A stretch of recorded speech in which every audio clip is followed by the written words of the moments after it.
إن الحمد لله نحمده ونستعينه ونستغفره ونستهديه ونعوذ بالله من شرور أنفسنا ومن سيئات أعمالنا من يهده الله فلا مضل له ومن يضلل فلا هادي له وأشهد أن لا إله إلا الله وحده لا شريك له وأشهد أن محمدا عبده ورسوله يا أيها الذين آمنوا اتقوا الله وقولوا قولا سديدا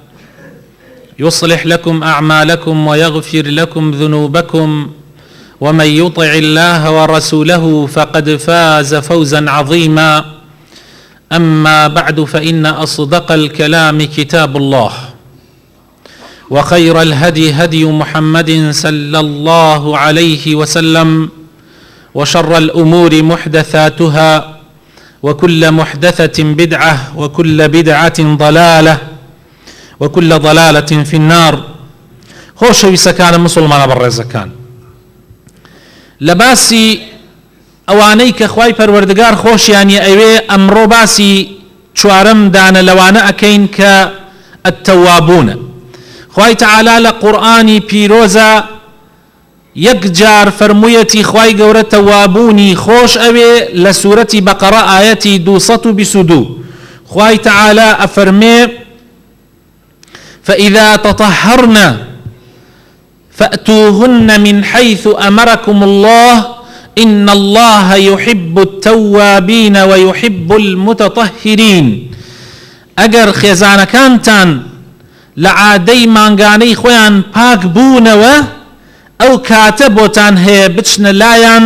لەو شوێنەوە کە خوای گەورە ئەمری کردووە بچنە لایەن. خوای گەورە تەوبەکارانی خۆش ئەوێ، خوای تەعالا پاک و خاوێنەکانی خۆش ئەوێ. تەواب کێیە؟ تەواب سیغەی مبالغەیە لە زمانی عەرەبیە لە تەوبەوە هاتووە. ئەویش ئەو کەسەیە کە زۆر ئەگەڕێتەوە بۆ لای خوای تەعالا، کاتێک گوناح و تاوانێک ئەکا ئەگەڕێتەوە بۆ لای خوای تەعالا. خۆشەویستەکانم، ئێمەی مرۆڤ کە ناومان لە ئینسانەوە هاتووە، ئینسان واتە لە بیرچوونەوە لە ناسەوە هاتووە، ناسی واتە شتی لە بیر ئەچێ، لە نسیانەوە هاتووە. مرۆڤ طبیعەتی وایە زوو شتەکانی لە بیر ئەچێ، بۆیە احتیمالاتی گوناحکردنی زۆر زۆرە، بە تایبەت کە شەیطانێکی شەیە هانی ئەدا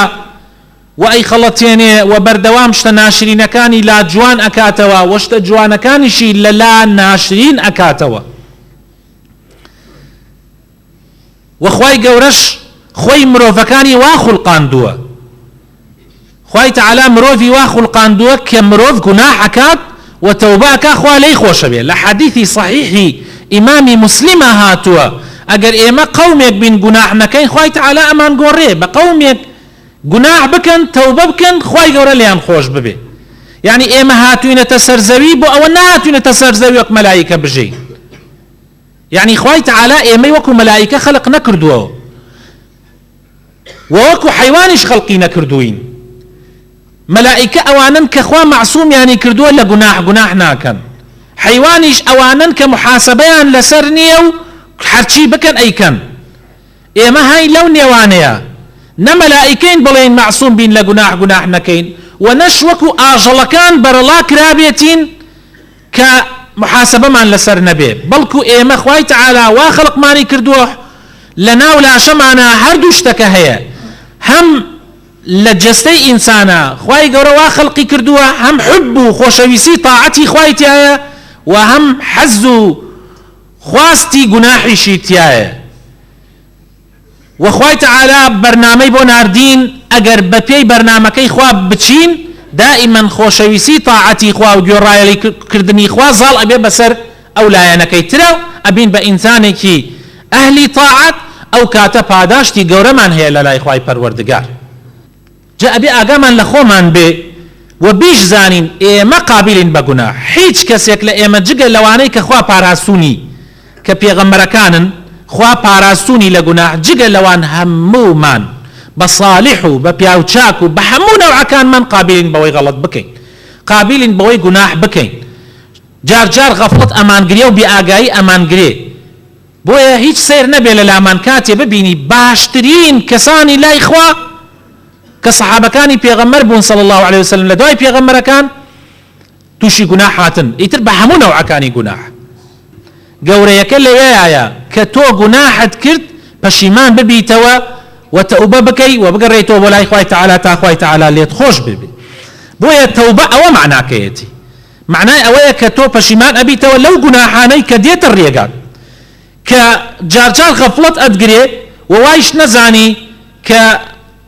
تەوبەکردن بەس بۆ گوناحی گەورەیە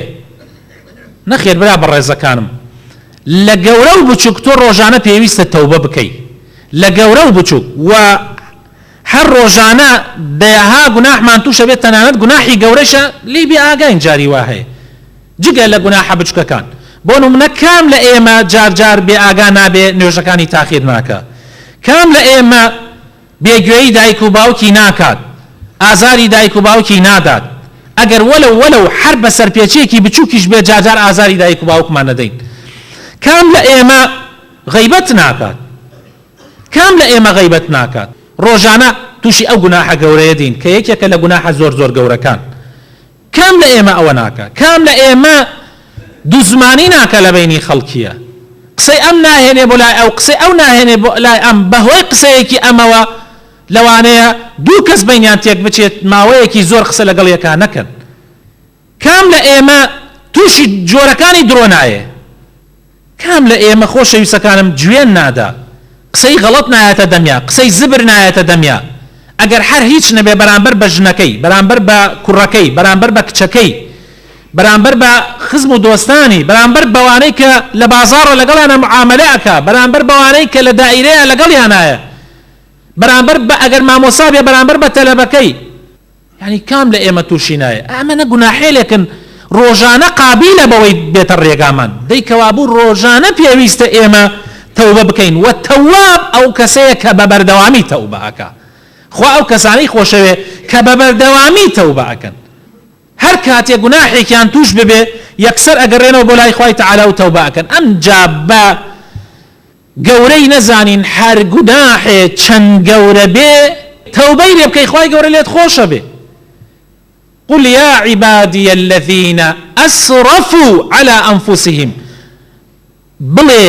ئەی بەندەکانم ئەوانەی کە ئیسرافیان کردە یعنی لە گوناحا زیادە ڕەویان کردووە لا تقنطوا من رحمة الله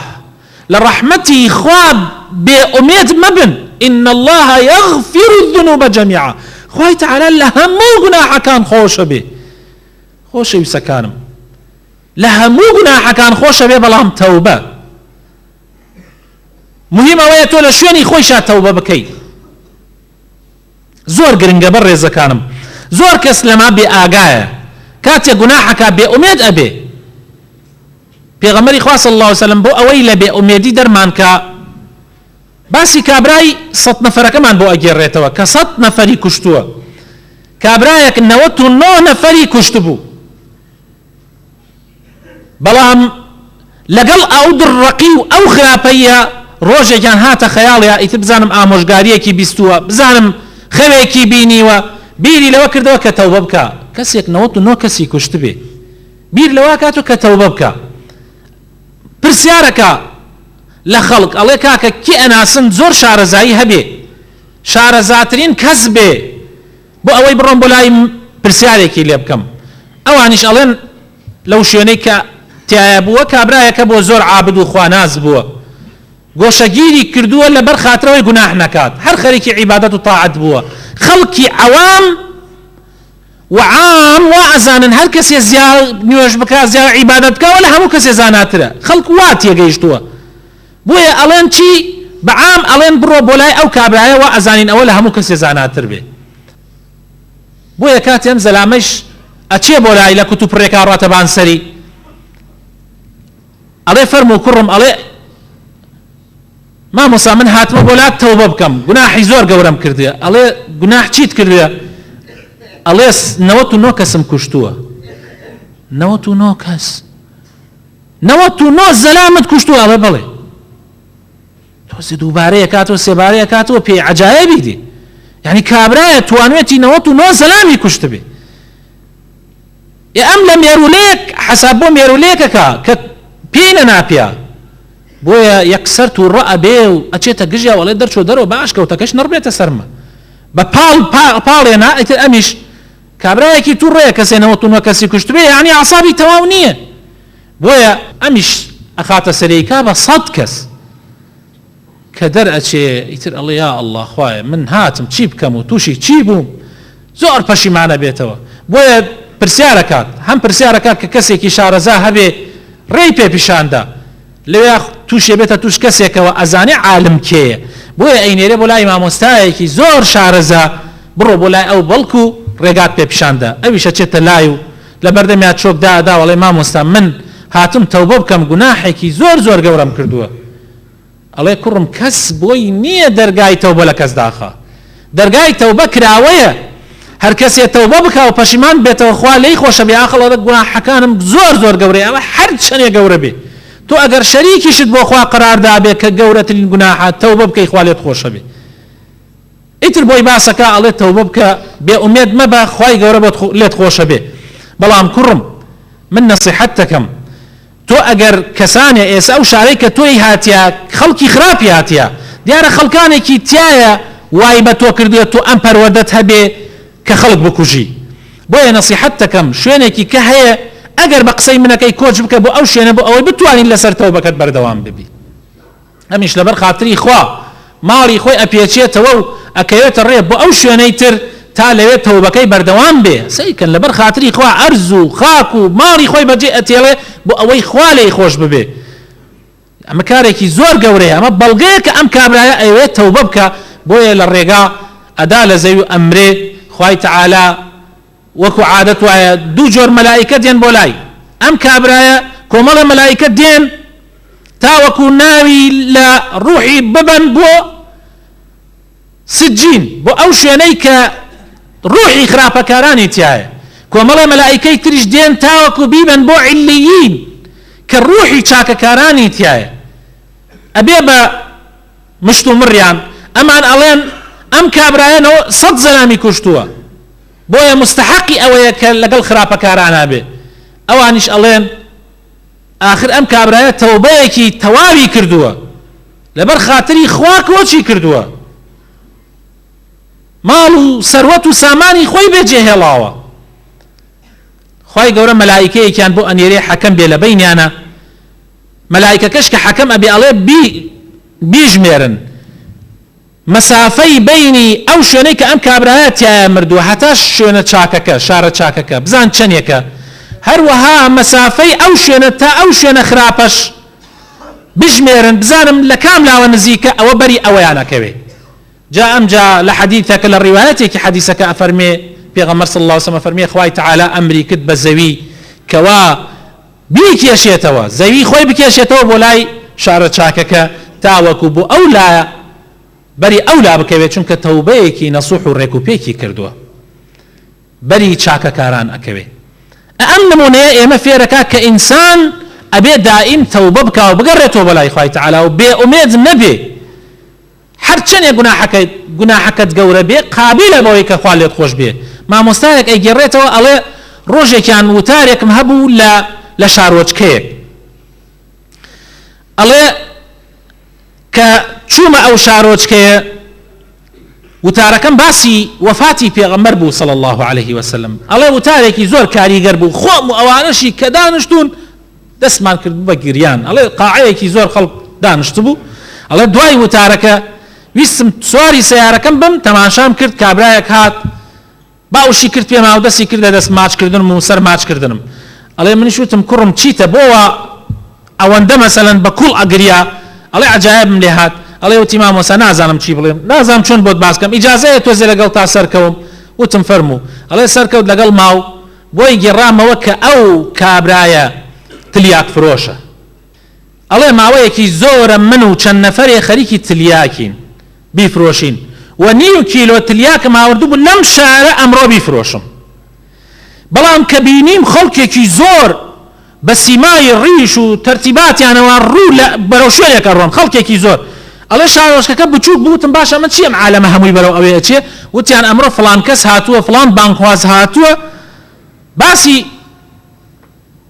ئیسلامەکە ئەڵێ ئیتر وتم بابە ئێمە ئیسە بشڕۆین کەسمان دەست ناکەوێت با ئێمەش لەگەڵ ئەمانە بچین تا دوای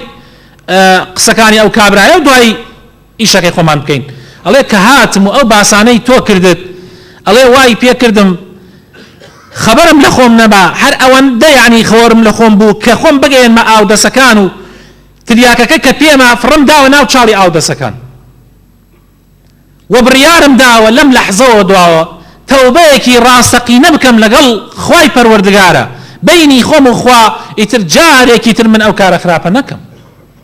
ئەڵێ منیش مژدەم پێدا و دڵم خۆش کرد کە تەوبە ئەگەر ئینسان چەندێک گوناحەکانی گەورە بێ ئەگەر تەوبە بکە خوا لێی خۆش ئەبێ ئەڵێ وتی آخر مامۆستا داخۆ بەهۆی ئەم تلیاکەی منەوە چەند کەس سەری لێ تێک چووە چەند خێزان تێک چووە چەند کەسی کوشتووە بەهۆی ئەم تلیاکەوە چەند ژن لە پیاوەکەی جیابۆتەوە چەند گوناح و تاوانی گەورە بەهۆی منەوە بووە وتم ئەگەر تو تەوبەیەکی ڕاستەقینە بکەیت و بگەڕێیتەوە بۆ لای خوای گەورە لێت خۆشە بێ پاش ماوەیەکیش لە وتارێکی تر ماو لە شوێنێکی تری ئەو شوێنانەی کە ئەم بۆی گەشتێ کرد بۆ وتاردان ئەڵێ چاوم بە کابرا کەوتەوە یعنی ساڵ و سەریات تێپەڕ ببوو بینیم بە ڕیش و بە سیما و بە تەرتیباتیا کە ئەم کابرایە تەوبەی کردەوە گەڕاوەتەوە بە ڕاستەقینەی بۆ لای خوای پەروەردگار بۆیە برا بەڕێزەکانم حەقە ئێمەش بێ ئومێد نەبین حەقە بەردەوام ئومێدی تەوبەکردنمان هەبێ